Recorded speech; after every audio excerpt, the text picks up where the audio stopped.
Salam sejahtera warga Konoha sekalian, selamat datang kembali channel Ray Konoha. Berdasarkan data dari Republika, Warta Ekonomi, RCT Plus, dan lain sebagainya, ternyata bikin sertifikat halal pemilik Almas Fried Chicken diminta duit miliaran. Bayangkan coba, hanya untuk mengurus sertifikasi halal diminta duit miliaran. Wow. Gila banget. Kok bisa? Apa alasannya? Jadi, kalau boleh jujur ya, saya tuh sebenarnya kesel banget ya, dan ada semacam trust isu ya terhadap sesuatu hal yang menggunakan jubah agama, yang seperti hal-hal seperti inilah, yang menggunakan halal dan haram dan lain sebagainya. Tapi ya mereka ini kan walaupun oknum ya, katanya sih oknum, tapi berjamaah. Ya bayangkan coba, apa nggak susah ya investor datang ke Konoha kalau seperti ini? Bayangkan untuk mengurus sertifikat halal juga, sertifikasi halal juga, diminta duit miliaran. Coba, miliaran guys, bukan ratusan juta tapi miliaran. Duitnya kemana? Ya kalau misalnya ada yang mengatakan ini oknum, walaupun oknumnya ya bisa aja mereka, kita nggak tahu kan duitnya diapain. Mudah-mudahan duitnya jangan mengalir ke organisasi terlarang. Kalau duitnya mengalir untuk bangun pendidikan, untuk negara, ya nggak jadi masalah. Tapi kita nggak tahu duitnya kemana. Kita kan nggak tahu. Kalau misalnya ada mengatakan ini oknum, masa ada oknum melakukan sekiji ini? Gue tidak masuk akal. Sungguh tidak masuk akal. Hal seperti inilah yang bikin negara kehilangan investor, ya. Sangat-sangat kehilangan investor. Bagaimana mungkin misalnya investor masuk ke Konoha itu kalau hal-hal seperti ini tidak dibenahi? Bagaimana mungkin? Saya aja investor lokal juga kadang kesel banget ya. Kok seribet itu yang ngurus sertifikasi halal di Konoha? Jadi menurut saya ini sesuatu yang rancu ya, yang tidak masuk akal. Coba kalau kita berpikir secara rasional, sertifikasi halal itu harusnya kan diterbitkan oleh negara ya. Kenapa ada organisasi lain misalnya ya, seperti katakanlah Manchester United Indonesia misalnya, MUI misalnya. Kenapa harus ada hal-hal seperti ini? Kenapa ada pihak ketiga lagi gitu? Kenapa pengusaha itu tidak dipermudah gitu ngurus sertifikat? Kenapa? Apa alasannya? Jadi begini, kalau negara sudah tunduk pada agama, akan apa? Akan banyak orang yang berjubah agama ya. Premanisme berjubah agama, pemalakan berjubah agama. Ya seperti ini, mafia berjubah agama. Makanya saya, kalau boleh jujur ya, saya sudah trust isu dengan orang-orang yang menganggap dirinya suci ya, yang menggunakan agama, dalil-dalil agama. Saya sebenarnya sudah trust isu. Saya nggak peduli lagi mau pemuka agama semacam apapun. Ya nggak semua pemuka agama seperti, tapi rata-rata saya, kalau boleh jujur ya, sudah trust isu. Nggak percaya. Kalau mereka menggunakan jubah-jubah agama, ya, menggunakan baju-baju terlihat solehan dan sebagainya. No. Saya mikirnya, paling cuma topeng aja. Paling cuma jubah aja. Sok suci. Kalau misalnya mereka menggunakan dalil-dalil agama, saya berpikirnya itu sama aja. Apa bedanya dengan premanisme? Bedanya ini cuma menggunakan jubah agama aja. Ya. Lalu yang jadi pertanyaan, kenapa hal-hal seperti ini bisa terjadi di Konoha? Apa alasannya? Apa alasan yang mendasar?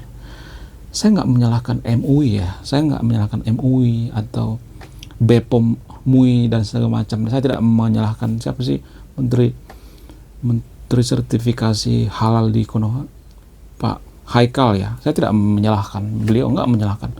Yang saya salahkan itu apa? Masyarakat kita. Apa hubungannya masyarakat kita dengan hal-hal seperti ini? Ini semacam lingkaran setan. Jadi dimulai dari step pertama. Kenapa hal ini bisa terjadi? Karena masyarakat kita itu punya prinsip. Prinsipnya apa? Semua hal dikait-kaitkan dengan agama. Dikit-dikit agama. Semua hal dikait-kaitkan dengan agama. Ya, mau sekolah ada sertifikasi, mau kulkas ada sertifikasi halnya, mau cangkir ada sertifikasi, semua. Dari mana semuanya ini muncul? Dari persepsi masyarakat, dari pola pikir masyarakat. Nah, karena pola pikir masyarakat seperti ini, ya apapun harus ada sertifikasinya. Seperti kulkas misalnya, kulkas kan nggak masuk akal disertifikasi.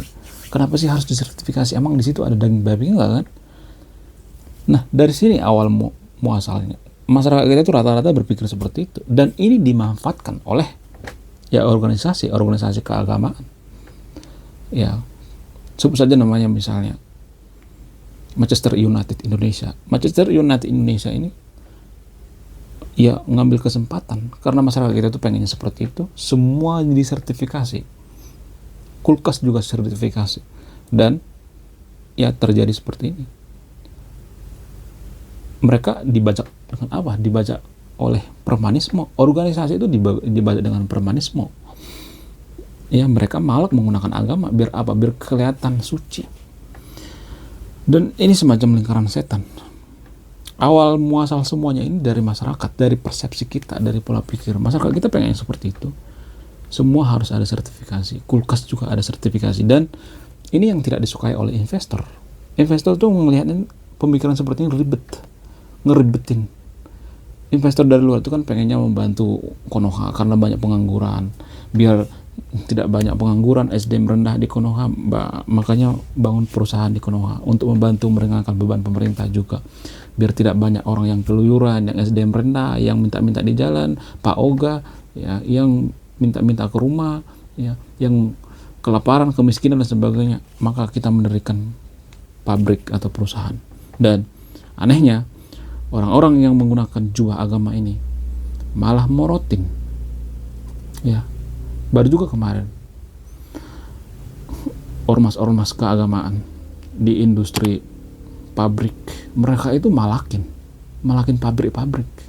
Belum dibangun pabriknya, masih rata tanah sudah diancam. Nanti material lu nggak bakal aman dari sini. Pokoknya lu harus bayar uang keamanan dan sebagainya ya. Nggak ada bedanya ya. Manchester United Indonesia ini nggak ada bedanya dengan premanisme. Bedanya mereka menggunakan topeng agama. Harusnya negara nggak boleh tunduk dengan orang-orang seperti ini. Tapi masalahnya negara nggak punya power, nggak punya taji. Karena apa? Karena mereka juga sowan terhadap pemuka agama ini. Jadi Manchester United Indonesia ini seperti mendirikan negara di dalam negara. Kalau boleh jujur ya. Kita nggak tahu duitnya kemana kan. Kita nggak tahu duitnya kemana ditaruh. Ya syukur-syukur jangan mengalir ke organisasi terlarang ya. Saya doain jangan sampai mengalir ke sana duitnya. Jadi saya tidak menyalahkan Manchester United ini. Mereka cuma mengambil ini aja, kesempatan aja. Saya menyalahkan pola pikir masyarakat yang dikit dihubungkan dengan agama. Ini sebenarnya pondasinya. Ya awalnya sebenarnya ini. Dari sini berawal. Karena masyarakat itu pengennya semuanya ya dihubungkan dengan agama. Kulkas dihubungkan dengan agama. Harus ada sertifikasi, harus ada halalnya. Dan Manchester United Indonesia mengambil kesempatan. Ya, mereka sebenarnya oportunis kalau boleh jujur. Mereka dibajak oleh apa? Orang-orang yang menggunakan atribut agama. Jadi sebenarnya kembali ke rakyat, masyarakat, kita, anak-anak muda yang nonton video ini, sumbernya dari sini, dari pola pikir kita, dari persepsi kita. Dari situ awalnya. Jadi organisasi Manchester United yang suka malakin orang-orang ini, suka malakin investor-investor ini, yang suka malakin pemilik usaha ini, sebenarnya mereka nggak bisa dibubarkan. Karena apa? Karena persepsi masyarakat kita itu pengennya seperti itu. Semua hal digabung-gabungkan dengan agama ya. Kulkas digabung-gabungkan dengan agama. Bayangkan kulkas digabung-gabungkan dengan agama. Kemudian Pak Haikal juga ya, menterinya Pak Prabowo, Pak Haikal Hasan. Ya saya nggak jadi masalah kalau beliau ini mau jadi menteri, mau jadi apa, mau jadi usus kayak, mau jadi wapres, kan nggak jadi masalah. Yang jadi permasalahan itu ya, kenapa Pak Prabowo kecolongan? Kenapa orang yang radikal ya diduga? Beliau ini diduga radikal. Karena apa? Karena beliau ini Pernah saya melihat videonya, dulu pernah viral. Beliau ini pernah mengatakan, kalau FPI dibubarkan, kita ganti namanya. Bukan Front Pembela Islam lagi, tapi Front Persaudaraan Islam. Beliau ini diduga pernah mengatakan seperti itu. Menurut saya Pak Prabowo kecolongan. Kenapa orang seperti ini ya, yang diduga terpapar radikalisme, ya orang yang radikal seperti ini masuk istana? Saya mempertanyakan hal ini kepada Pak Prabowo. Kenapa? Kenapa orang seperti ini bisa masuk istana yang diduga radikal? Ada videonya itu viral dulu. Beliau ini sangat dekat dulu dengan FPI, organisasi terlarang. Kenapa orang seperti ini ya dikasih jabatan? Ya, apakah ini ada korelasinya? Ya, diduga pasti ada relasinya dong. Pasti ada korelasinya. Kan beliau ini kan tampuk kekuasaan paling tinggi di pemerintahan yang ngurusin seputar sertifikat. Lagian menurut saya pribadi ya, kenapa sih ada pakai sertifikat segala? Kan udah ada dokter, udah ada BPOM ya, udah ada pemerintah. Yang menentukan hal dan haramnya itu kan, iya bisa aja dari agama, tapi kan untuk memotong birokrasi menurut saya pribadi itu janganlah seperti itu. Emang pemerintah nggak bisa dipercaya? Harusnya orang-orang yang dari agama misalnya gabung dengan pemerintah, ya di bawah kementerian, jangan ada pisah lagi Manchester United, yang lain yang jangan dipisah-pisah, digabung aja BPOM. Jadi kisinya atau quality control daripada halal dan haram ini BPOM. Karena apa? Karena mereka itu lebih kredibel. Di situ ada dokter gizi, di situ ada ahli gizi dan lain sebagainya. Jadi yang menentukan makanan itu bisa dikonsumsi atau tidak itu ya dokter kan, bukan pemuka agama sebenarnya. Ini kan kacau kan pemikirannya sebenarnya, tidak rasional. Makanya agama nggak boleh ngerecokin kepentingan negara sebenarnya, nggak boleh. Kalau nggak ya terjadi seperti ini, nggak boleh ngerecokin, nggak boleh, karena tidak efisien. Ya agama dengan negara itu punya tujuan yang berbeda-beda. Ibarat jalan ya, persimpangannya sudah beda. Ini agama ya, ini negara, beda tujuan. Negara pengen Konoha 2045 emas, ya bisa aja agama pengen 2045 pengen masuk surga misalnya. Jadi negara gak boleh ngurusin masyarakatnya apakah masuk surga atau tidak, selagi masyarakatnya itu gak melanggar hukum. Jadi menurut saya pribadi sangat tidak masuk akal sekali kalau negara itu direcoki ya oleh agama, kepentingan agama. Ya kalau gitu mending negara agama sekalian deh. Ini kan semacam nanggung-nanggung ya. Jadi investor juga bingung mau masuk ke Konoha, karena di Konoha itu kepentingan-kepentingan agama atau aturan-aturan agama itu semacam momok, penghalang investor datang ke Konoha. Kenapa? Karena banyak ormas-ormas yang mengatasnamakan agama. Kenapa ormas-ormas ini banyak mengatas nama agama? Kenapa? Karena mereka berlindung di balik yang namanya suci bernama agama. Padahal kalau boleh jujur, agama itu ciptaan manusia. Ciptaan siapa lagi kalau bukan ciptaan manusia? Cuman di Konoha orang mengatakan bahwa agama itu ciptaan Tuhan. Nggak ada. Tuhan tidak beragama. Enggak. Menurut antropologi, agama itu ciptaan manusia. Yang namanya ciptaan manusia pasti ada salahnya dong, pasti ada kekurangannya. Jadi kalau kita mengkritik ya di Indonesia itu ya, kalau sedikit saja kita kritik agamanya, mereka akan kejang-kejang, tantrum berjamaah, kelonjotan berjamaah, gitu. Mereka akan anti kritik, tantrum. Orang Indonesia itu anti kritik, terutama agamanya. Kalau kita kritik agamanya, ya seperti ini. Saya ngomong seperti ini pasti banyak nanti yang kelonjotan. Padahal tujuan saya baik. Saya itu nggak benci agama. Saya jijik dengan orang yang menggunakan topeng agama, yang menggunakan perisai agama, yang menggunakan dalil-dalil agama untuk malak. Ini kan namanya malak. Apa namanya kalau nggak malak seperti ini? Lembaga keagamaan yang katanya suci. Morotin juga itu lebih parah dari premanisme. Miliaran guys. Oke lah, misalnya ada yang mengatakan ini oknum. Kenapa oknumnya banyak banget? Dari dulu oknum, tai kucing oknum. Katanya kita menjadi negara maju, tapi hal-hal seperti itu nggak bisa diterima. Ya hal-hal seperti ini yang bikin negara kita tidak maju, sangat-sangat tidak maju. Ya katanya Konoha emas 2045, tai kucing 2045, yang ada 2045 Konoha emas. Jadi berdasarkan data dari republika.com ya, sebenarnya ini ada kaitannya dengan pihak ketiga katanya, semacam agen-agen gitu. Tapi yang jadi permasalahan, misalnya nih Almas Fresh ini ya, Almas Fresh Chicken ini konon katanya mengurus sertifikat halal ini menggunakan agen misalnya atau pihak ketiga. Tapi yang jadi permasalahan itu, kenapa pihak ketiga itu bisa mengurus sertifikat halal? Kan harusnya kan langsung, harusnya kan pekerjanya ngomong, ya kita harus ngomong langsung dong ke yang punya usahanya, ownernya. Kenapa melalui pihak ketiga? Kan ini lucu. Jadi saya melihat di sini Manchester United Indonesia seperti bertakia ya, mungkin cuci tangan kali ya, cuci tangan biar nggak jelek-jelek amat. Tapi ketahuan juga tuh ya sama anak-anak Gen Z ya, sama media. Jadi anak muda yang nonton video ini, please lah, tolonglah ya. Ini semua berawal dari mana? Dari persepsi kita, pola pikir kita. Dasarnya semuanya ini dari pola pikir kita, karena pola pikir kita mengatakan bahwa semua dihubungkan dengan agama ya. Kulkas dihubungkan dengan agama, semua hal dihubungkan dengan agama, sehingga terjadi hal seperti ini. Jadi Manchester United Indonesia itu sebenarnya mereka sebenarnya mengambil peluang dari persepsi masyarakat, karena masyarakat itu tuh pengen seperti itu. Mereka sebenarnya oportunis, mereka itu sebenarnya premanisme berkedok agama, premanisme berkedok organisasi keagamaan. Mereka itu sebenarnya bajingan semuanya ya.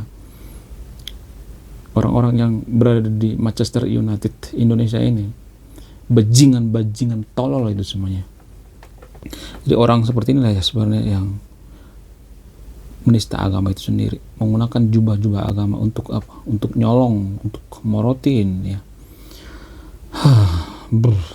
Lalu bagaimana dengan kedepannya? Apakah Konoha itu bisa menjadi negara maju kalau seperti terus? Enggak bisa. Apakah Pak Prabowo bisa menyelesaikan ini? Enggak bisa. Pak Prabowo juga bukan dewa. Pak Prabowo itu kekuasaannya sudah terbatas, guys. Jadi warga Konoha itu berpikir Pak Prabowo bisa menyelesaikan semuanya. Enggak bisa. Kalau Pak Prabowo ngomong seperti ini misalnya, kita harus bubarkan Manchester United Indonesia atau MUI ini karena sudah ngerecokin negara, karena unfaedah, karena mereka ini ngerecokin investor kalau misalnya datang ke Konoha. Misalnya ada yang mengatakan seperti itu ya, ada yang morotin pengusaha Manchester United sialan ini harus dibubarkan, misalnya Pak Prabowo ngomong seperti itu. Nggak bisa. Karena apa? Karena dia akan ditentang oleh masyarakat dan organisasi keagamaan juga ya. Organisasi keagamaan ini sangat kuat di Konoha. Mereka ini seperti mendirikan negara dalam negara. Mereka punya bendera sendiri. Saya juga nggak tahu dananya itu diapain. Mereka disetor ke mereka misalnya ya sekian dananya diapain, kemana dananya ya? Jangan-jangan disetor ke organisasi terlarang ya yang ada di luar negeri, kita nggak tahu kan, atau di dalam negeri. Jadi sangat susah emang. Presiden sekalipun nggak bisa menyelesaikan ini. Karena apa? Karena sistem kita nggak mendukung hal-hal seperti ini. Presiden kita itu kan ibaratnya ya sudah disunat ya, kekuasaannya sudah disunat. Presiden itu kekuasaannya sudah disunat. Karena apa? Karena ada DPR, ada MPR, ada Manchester United seperti ini ya, ada banyak gitu. Kekuasaan itu dibagi-bagi. Demokrasi itu kan membagi-bagi kekuasaan. Makanya saya berkali-kali mengatakan bahwa Konoha itu nggak cocok dari negara demokrasi kalau seperti ini. Kalau kita mau maju nggak cocok. Demokrasi itu mempertahankan kemapanan, bukan meraih kemapanan. Mau ada 1 juta seperti Pak Prabowo juga nggak bisa menyelesaikan ini. Karena Pak, sistemnya udah salah. Kecuali negara kita itu ya seperti China misalnya, atau seperti Rusia misalnya, dipimpin oleh seperti pimpinan yang bertangan besi tapi baik seperti Putin misalnya, seperti Xi Jinping misalnya, bisa aja. Tapi kan nggak sesuai dengan Konoha. Orang-orang seperti ini nggak bakal mau dibubarkan ya. Manchester United Indonesia ini nggak bakal bisa dibubarkan. Kenapa? Karena mereka sudah nyaman di situ, sudah banyak duitnya. Nggak bakal mau. Kalau misalnya mau dibubarkan, mereka akan memprovokasi masyarakat. Mereka akan memprovokasi masyarakat. Mereka akan mengatakan, pemerintah kita jolim, mari kita turunkan. Masa mau dibubarkan, masa kita dijolim dan sebagainya. Dan masyarakat juga banyak yang, mohon maaf, tolol, ya, SDM-nya rendah.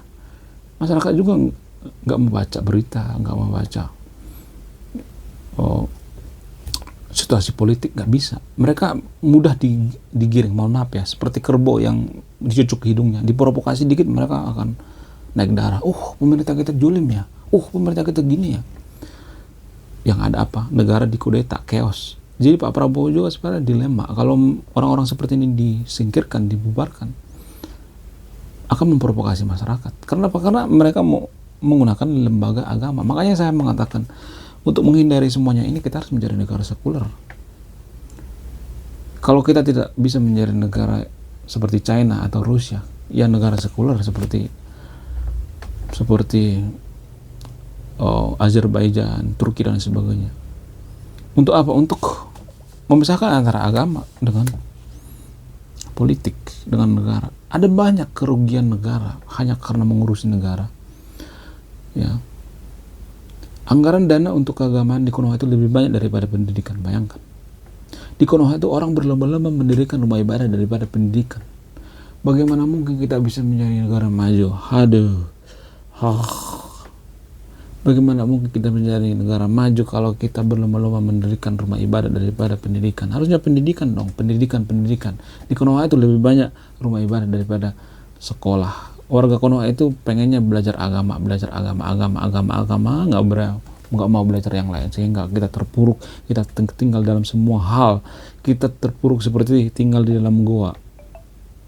Karena apa? Karena hal-hal seperti ini, karena pemuka-pemuka agama sialan seperti ini. Mereka ini sebenarnya yang menista agama itu sendiri, ya, seperti organisasi Manchester United Indonesia ini, yaitu MUI ini.